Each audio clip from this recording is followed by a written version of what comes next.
Que les bénédictions soient. J'honore la divinité en la vie. J'honore la divinité en tout, partout. Et l'unique divinité universelle sous toute forme. J'honore que la lumière engendre toujours la lumière et éternellement la lumière. Le Fa, l'oracle. Cet art divinatoire qui constitue le repère d'éveil de la lumière du monde, ce tas divinatoire qui n'est pas non seulement un repère, mais qui représente la lumière du Nun, c'est-à-dire de l'océan primordial à travers le monde, ou à travers les plans, ou à travers même la cosmogonie, le Fa, l'oracle. Sa véritable compréhension, son origine métaphysique et principielle. Nous allons remonter plus loin et plus loin encore en Égypte. Voilà, on m'appelle Euseb Arwandino. Je suis instructeur spirituel métaphysicien.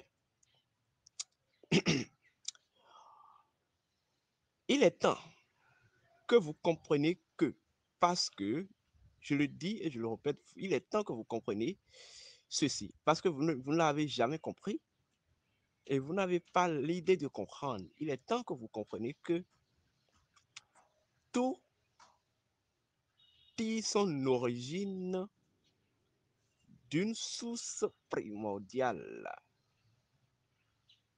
appelée l'océan de vie universelle ou l'englobant tout. Les Égyptiens qui ont compris la connaissance universelle dans sa métaphysique l'ont appelé, l'ont désigné par le nom Nun.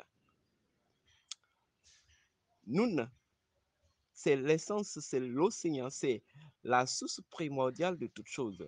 C'est l'océan dans laquelle tout est à l'essence et tout y son essence. C'est la source de toute existence et de toute essence. C'est la source de toute chose. C'est l'océan éternel. Bien vrai que les religions importées l'ont appelé Dieu.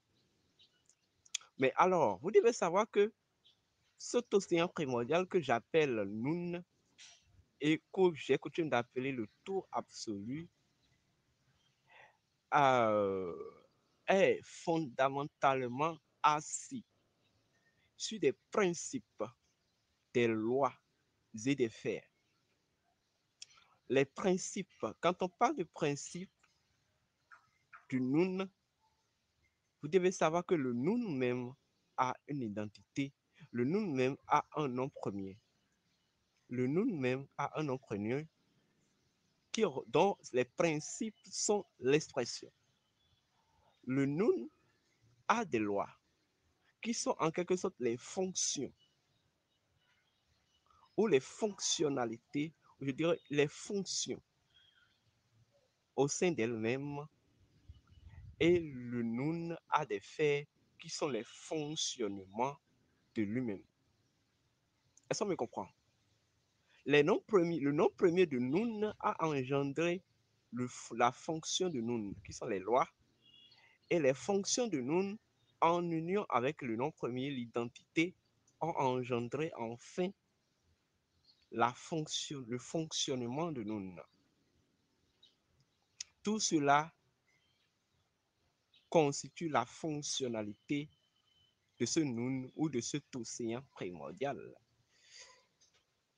Alors, l'un des principes ou l'un des principes premiers et fondamentaux de ce Nun, c'est le principe atome. Atome. Atome. Atome qui est même d'abord l'essence de la lumière originelle de Noun. Atome qui est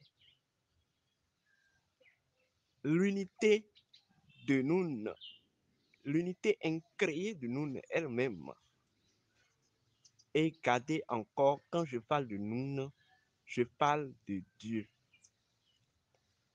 Atome, c'est le géniteur originel. Le géniteur originel dans le Noun. Atome, c'est l'unité de Noun. Atome, c'est le principe premier de Noun. Certains l'ont appelé Keter. Lorsque, par sa propre magie, il a quitté le Noun, lorsque par sa propre magie, il s'est auto-créé,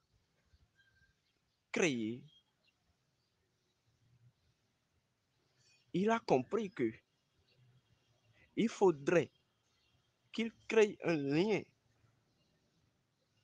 générationnel, un lien générationnel, universellement générationnel avec le Noun. D'où est issue la création de sa progéniture, en commençant par Tefnut et Chou. Chou, qui est le principe, écoutez-moi très bien, le principe de l'amour, sagesse, que certains ont appelé plus tard chottement. Tefnut, qui est le principe du sacrifice, que certains ont appelé plus tard Birna, sont les deux descendants du géniteur originel dans le Noun qui est Atum. Nous sommes d'accord? C'est d'abord là, la création de la Néade commence par là. La création de la Néade commence par là. Alors, ça, c'est des petites introductions. Vous devez savoir que à l'origine, tout est unité. Et c'est l'éclatement de l'unité qui a tout construit. Tout, même la dualité n'est que l'éclatement de l'unité. La dualité n'est que la projection de l'unité. Donc, tout est à l'essence atome. Nous sommes d'accord? Tout est à l'essence atome. L'unité même du Noun, au sein du Noun, seule l'unité du Noun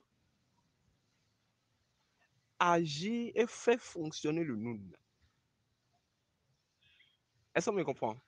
Seule par l'unité de Noun elle-même, le Noun circule dans le Noun. Donc, sans l'unité de Noun qui est Atum ou qui était, est-ce qu'on me comprend? Sans cette unité-là, que je peux appeler l'unité cosmique, le Noun ne peut pas circuler, ne peut pas, je dirais, opérer l'expérience d'elle-même. Est-ce qu'on me comprend? Mais dans cette opérationnalisation de l'expérience, donc l'unité, donc atome est un élément fondamental de Noun. C'est même d'abord la magie première de Noun. C'est que c'est même d'abord la magie première, c'est que le principe synthétique de la magie première de Noun. Nous sommes d'accord? C'est ça ce que c'est que atome. Maintenant, atome, dans sa circulation dans le Noun, qui n'est que encore le Noun qui circule dans le Noun, parce que même dans la Bible des chrétiens, il est dit ceci. Il est dit, au commencement, Dieu créa le ciel et la terre. On vend de Dieu plana sur l'abîme. On continue dans Genèse 3, on dit, Dieu a laissé Adam et Ève dans le jardin. Et après, il est venu circuler dans le jardin. Il n'a pas vu Adam. En réalité, ça montre clairement la présence, la circulation du Noun dans le Noun. C'est l'expression, c'est la manifestation de la présence du Noun, même au sein du Noun. Nous sommes d'accord? Et cette circulation des choses, cette présence, cette manifestation de la présence du Noun au sein du Noun de façon permanente et perpétuelle ne peut qu'être, ne peut, ne peut pas être possible sans la projection de la lumière du Noun. Donc le Noun, pas à tout moment, circule au sein d'elle-même par la lumière du Noun, que les gens ont appelé la lumière de Dieu, mais qui est en réalité symboliquement représentée par l'œil d'Horus. C'est d'abord l'origine principielle de ce que nous pouvons appeler l'oracle. L'oracle, pour les Égyptiens, est une lumière. Est la lumière du Noun, la lumière par laquelle le Noun agit, le Noun opère la manifestation de sa présence au sein d'elle-même. Sans la lumière du Noun, sans l'œil d'Horus, le Noun ne peut pas avoir la confirmation qu'elle est véritablement présente en elle-même. Donc, c'est la lumière du Noun, la lumière de Dieu ou l'œil d'Horus qui est en quelque sorte l'élément de confirmation de présence du Noun au sein du Noun. Est-ce qu'on me comprend? Pour aller à un langage un peu simple, on peut dire le Dieu est en Dieu. Alors, du poisson terre à terre, l'œil d'Horus, pour les Égyptiens, symboliquement, représente l'oracle universel. Est-ce qu'on me comprend? Mais que nous pouvons appeler la lumière de toute chose dans le Noun. Parce que toute chose tire sa source du Noun. Comprenez-moi juste. Toute chose tire sa source du Noun. Toute chose tire sa source de Dieu. Donc, même selon la mythologie égyptienne, on dit tous les dieux de la Néade d'Atum préexistaient dans le Noun. Est-ce qu'on me comprend? Donc, tout tire sa du Noun. Donc, ce qui veut dire tout existait dans le Noun. Est-ce qu'on me comprend? Donc, tout était en Dieu. À l'essence, tout était en Dieu, l'englobant tout. La lumière du Noun ou la lumière de vie, ou je peux appeler symboliquement l'œil d'Horus, ou l'oracle, peut-être de façon symbolique, bien vrai que l'oracle est toujours une partie encore de l'œil d'Horus, mais comprenez juste, pour ne pas faire trop d'amalgame, l'œil d'Horus symboliquement représente l'oracle universel, qui n'est que la lumière originelle, la lumière originelle de tout dans le Noun. Est-ce qu'on me comprend? C'est pas cette lumière que tout, je dirais, euh, tout, tout existe, tout est dans le Noun. Est-ce qu'on me comprend? Maintenant, en réalité, c'est quoi l'oracle? L'oracle, c'est une art divinatoire, mais l'oracle, c'est une science divinatoire. On parle d'art divinatoire, en fait, je vais vous dire quelque chose. L'oracle est fondamentalement deux choses, il y a même trois choses. L'oracle est une art divinatoire. L'oracle est une science divinatoire. Autrement dit, l'oracle est une puissance divinatoire et l'oracle est une connaissance divinatoire. Est-ce qu'on me comprend? C'est en réalité le seul potentiel qui permet même, qui rend même le non accessible, qui permet l'accomplissement de l'accessibilité de Noun. C'est juste par la lumière de Noun qu'on peut comprendre le Noun. C'est juste par la lumière de Noun qu'on peut cerner le Noun. Même c'est juste par la lumière de Noun qu'on peut voir le Noun, qu'on peut voir dans le Noun. Donc, c'est en réalité,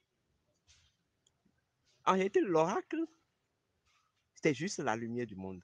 C'est juste la lumière du Noun. C'est juste la vision même du Noun. Est-ce que vous comprenez? C'est la vision du Noun. C'est la vision de Dieu. Est-ce qu'on me comprend? C'est le potentiel du Noun par laquelle on peut comprendre le Noun. Voilà le pourquoi j'appelle ça science divinatoire. Et c'est maintenant le potentiel par laquelle on peut communiquer avec le Noun. Voilà pourquoi j'appelle ça art divinatoire. Voilà, les gens ne comprennent pas cette truc basique, mais veulent parler souvent des choses. Maintenant, lorsque j'irai encore de façon métaphysique, vous devez savoir que l'oracle a l'essence et pour toujours, à son point de vue, a dit sur tout. Parce qu'elle connaît l'essence de tout. Parce qu'elle a pour l'espace l'essence de tout. Est-ce qu'on me comprend? L'oracle est la lumière incréée du temps-espace. C'est ce que vous devez savoir. En réalité, c'est ça. Voilà le pourquoi, selon nos ancêtres, pour communiquer avec des dieux, et les dieux qu'on peut appeler les néters ou les principes universels divinisés du Noun, ou bien les principes universels divinisés des dieux ou les entités, ou je ne sais pas, il faut passer par l'oracle. L'oracle est là, divinateur, le seul moyen ou le moyen universel par lequel, le moyen universel de communication avec le Noun. Mais en même temps, le potentiel de la connaissance par laquelle on peut connaître le Noun. Est-ce qu'on me comprend? Donc, depuis toujours, l'oracle a été une lumière pour des peuples. L'oracle a été une lumière, une vision pour des peuples. Et l'oracle restera toujours. Et il est temps que les gens retournent dans les mythologies. Il est temps que les gens retournent à la métaphysique universelle pour comprendre fondamentalement ce que c'est que l'oracle. Parce que lorsqu'on va parler de l'oracle, je vais prendre l'exemple du phare. Les gens parlent du phare et disent que le phare a 256 signes, mais ils ne comprennent rien. Je dis, je le répète, prenez-moi au mot. Alors, je vais le dire et je vais vous donner maintenant la capacité après de me traiter de tous les mots et de me tasser de tout. Alors, je dis, je le répète, 99,99% de ces soi-disant parleurs d'oracle ou connaisseurs d'oracle n'en savent peut-être rien de l'authenticité. Jamais aucun oracle n'est venu de l'Ifé. L'Ifa est peut-être venu de l'Ifé, mais encore, c'est encore faux. Je dis, je le répète, c'est très faux. C'est très faux. Pour comprendre même l'origine de l'oracle, retournez en Égypte, dont le véritable nom est le Pharaoul, qui n'est pas peut-être, qui est un nom égyptien. Est-ce qu'on me comprend? Voilà. De façon mythologique, quand on prend les pyramides, au sommet des pyramides se situe un œil qu'on appelle l'œil d'Horus. Mais on nous a expliqué que dans les mythologies, vous pouvez lire le livre de la mort. Dans les mythologies, on dit que dans l'œil d'Horus, l'œil d'Horus est éclaté au sein d'elle-même en 16 antichambres. Est-ce qu'on me comprend? 16 antichambres.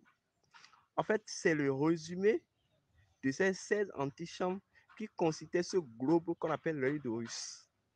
Est-ce qu'on me comprend? Donc, d'abord, ce que vous devez garder, quand on parle des 16 lettres premiers du Fa, gardez à partir d'aujourd'hui, symboliquement, symboliquement,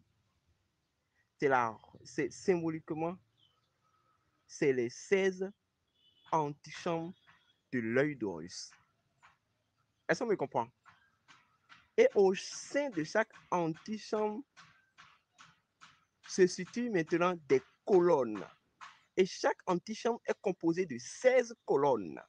Ça, c'est carrément de la géométrie sacrée avancée. Vous ne pouvez pas parler de Fa sans faire recours à la géométrie sacrée. Ce n'est pas possible.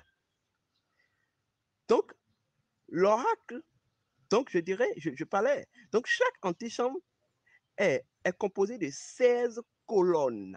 Ce qui fait maintenant 16 antichambres fois 16, fois 16 colonnes par chacun, ce qui fait au total 256. Tout est issu les 256 d'IFA. Nous sommes d'accord? Que ça claire dans les têtes. Voilà. Ne parlez pas de lettres, s'il vous plaît. Ne parlez pas de lettres. Ne prenez pas ça comme des lettres. Ne prenez ça pas comme d'abord comme un alphabet. Je peux peut-être dire que l'alphabet qui a peut-être transcrit mieux la chose, l'oracle ou bien la connaissance de l'oracle, c'est les hiéroglyphes, point. Mais quand j'entends certains parler de l'alphabet des et autres, je pense qu'il ne faut pas aller vers là. Il faut commencer d'abord par la géométrie. Donc maintenant, lorsque nous prenons chaque antichambre et chaque colonne, il y a maintenant ce qu'on appelle les 14 fenêtres. Chaque antichambre d'abord a 14 fenêtres. Et maintenant, chaque colonne a aussi 14 fenêtres. Voilà le pourquoi on parle des fois, et cela est en relation symbolique avec les 14 décompositions du corps d'Osiris, et que je ne vais pas dévoiler ici pour peut-être ces gens qui ne peuvent pas véritablement aller à une formation et qui veulent juste explorer les choses sur Internet pour devenir professeur spirituel ou pour qu'on ait de contenu. Bon, je n'en sais rien moi. Alors, donc, quand vous parlez des 14 fenêtres des signes, sachez que ça tire sa source en réalité de l'œil d'Horus. On ne parle, selon l'œil d'Horus, chaque colonne ou chaque antichambre d'abord a 14 échelles. Est-ce qu'on me comprend? Ou a une échelle à 14 niveaux. Est-ce qu'on me comprend? Mais dans chaque colonne a aussi une échelle à 14 niveaux. Voilà ce qu'on appelle les 14 fenêtres des signes du phare. Voilà. Voilà même l'origine métaphysique. Voilà même l'origine principielle. Je suis en train de vous donner des éléments nécessaires. Je ne veux pas expliquer, je ne veux pas rentrer dans les détails. Mais je vais juste vous donner quelques éléments, attirer votre attention pour que vous vous réveillez. En réalité, c'est ça. Voilà mon objectif. Pour vous dire juste ceci. Retournons à la sagesse de nos ancêtres. Retournez à la connaissance de nos ancêtres. Ce n'est pas la palage de se lever gardement et commencer à parler. Je vais aller un point un peu plus clair parce que ce côté m'apparaît un peu important. Je dis, je le répète, quand on parle des 14 fenêtres de chaque signe de phare, symboliquement, ça tire sa source principalement de façon représentée dans la cosmogonie, ils seront représentatifs dans la cosmogonie par les 14 échelles, 14 niveaux de l'échelle de chaque antichambre, de l'éclatement de l'œil d'Horus et même de chaque colonne constituant chaque antichambre. Moi, je vous ai dit, il y a 16 antichambres dans l'œil d'Horus. Et chaque antichambre a son échelle ayant 14 niveaux. Et maintenant, chaque antichambre est encore constitué de 14 colonnes. Donc 14 sous-antichambres et 16 colonnes, excusez-moi, c'est-à-dire 16 sous-antichambres. Et chaque colonne a son échelle ayant 14 niveaux. Et les échelles, c'est ces échelles qu'on a appelées les fenêtres des signes. C'est plus intéressant, j'espère. L'oracle tire sa source de l'Égypte. Et c'est la lumière des mondes, c'est la lumière du peuple, c'est la lumière de la vérité, c'est la lumière, je dis, mais c'est la lumière de la vérité, c'est la lumière de Dieu et c'est la lumière des peuples. À l'origine, tout connaissait l'oracle.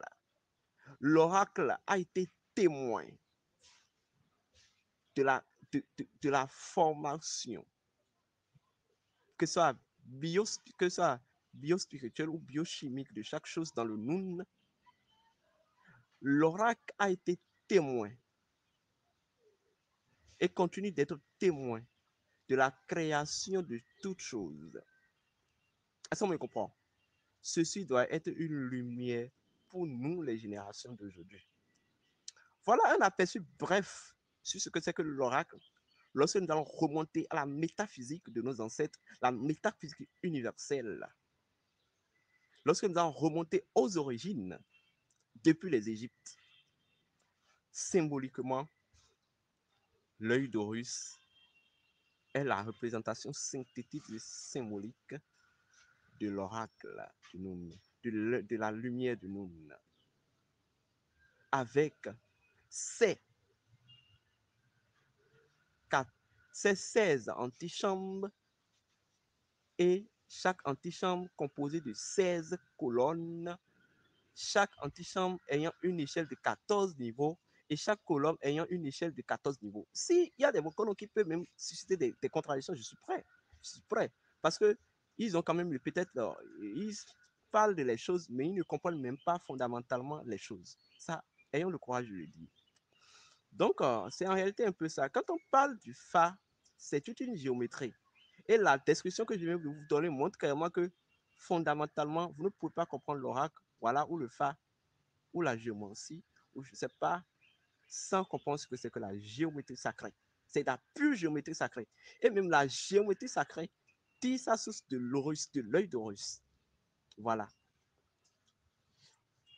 Je veux, je vais atterrir sur ceci. Le sage ne dit pas ce qu'il sait, mais le sou ne sait pas ce qu'il dit. Je dis pour une seconde fois. Le sage ne dit pas ce qu'il sait, mais le sou ne sait pas ce qu'il dit. Pour une troisième fois. Le sage ne dit pas ce qu'il sait, mais le sou ne sait pas ce qu'il dit. Aujourd'hui, bon, l'oracle est devenu un objet tribal auquel, ou bien je dirais, une belle fille auquel tout le monde veut conquérir, draguer, mentir, arnaquer. Il y a même des arnaqueurs de l'oracle. Voilà. Euh, qui s'abusent de l'ignorance et de l'incohérence, de l'endormissement de la conscience du peuple. Je ne sais pas pour quel intérêt, mais peuple du monde, levez-vous. Retournez à votre connaissance. Retournez à la seule héritage que vos ancêtres vous avaient légué. Retournez à la seule et plus grande héritage que vos ancêtres vous avaient légué depuis les Égyptes, depuis les Atlantes. Même je ne peux pas parler d'Atlante parce que les Égyptiens ont vécu avant les Atlantes. Parce que les Égyptiens ont vécu à plus de 50 millions d'années avant notre ère. Ce que vous ne savez pas. Jusque la science a juste découvert l'Égypte qui a vécu à 4000 et quelques années. C'est tout. Son l'Égypte a vécu même avant les Atlantes. Et nous avait laissé une connaissance, nous avait laissé un héritage, la connaissance spirituelle, la métaphysique universelle. Si nous retournons à là, je pense que les débats qui se font aujourd'hui, et les gens se lèvent, disent, et oui, le phare d'ici, le phare n'a pas d'ici, je pense que tout ça va se taire. Mais le sage ne dit jamais ce qu'il sait. Mais le sourd ne sait pas ce qu'il dit. On m'appelle Euseb Avandjinou. Que la lumière engendre toujours la lumière et éternellement la lumière. Je suis instructeur spirituel. Recevez ma paix si vous en avez besoin. Recevez ma paix si vous voulez bien. Que les bénédictions soient. Et soyez sûrs d'une chose. J'aime, j'aime et je respecte votre opinion, votre liberté.